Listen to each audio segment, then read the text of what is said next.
বেংগিবেৰা থানাৰ অন্তৰ্গত জালুগুটি আউটপোষ্টৰ অধীনৰ 7 গাঁৱত নীৰৱ দাস নামৰ মানুহ ঘৰত নিশা 1:30 বজাত এটা ডকাইতি ঘটনা সংঘটিত হয়। আৰু এই ডকাইতি ঘটনাটোত এইসকল ডকাইতে গ্ৰিল ভাঙি দৰ্জা ভাঙি মানুহ ঘৰৰ অন্যান্য মানুহখিনি নাছিল। সেইখিনি সময়ত তেওঁলোকৰ দুজনমান মানুহ বাহিৰত আছিল, কাৰণ ওচৰতে এখন ভাগৱতী সমাজৰ 3দিনীয়া পালনাম চলি আছিল।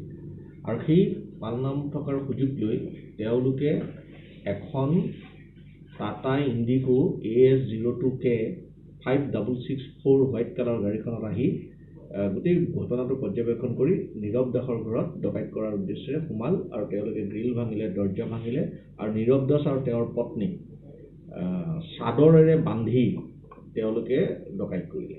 আৰু ডকাইত কৰি তেওঁলোকে কিছু পৰিমাণৰ ধন আৰু এডাল সোণৰ নেকলেছ আৰু এযোৰ কাণফুল লৈ যায়।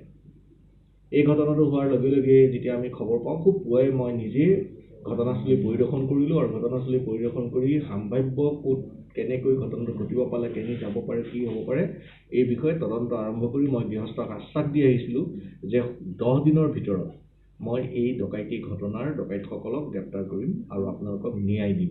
আৰু সেইদিনাখনেই মই আমাৰ অতিৰিক্ত আৰক্ষী অধীক্ষক, উপ আৰক্ষী অধীক্ষক এওঁলোকক দায়িত্ব অৰ্পণ কৰিছিলোঁ। আৰু আমাৰ যিটো IT চেল আছে আমাৰ, সেই IT চেলৰ জৰিয়তে আমি সকলোবোৰ তথ্য সংগ্ৰহ কৰি আছিলোঁ।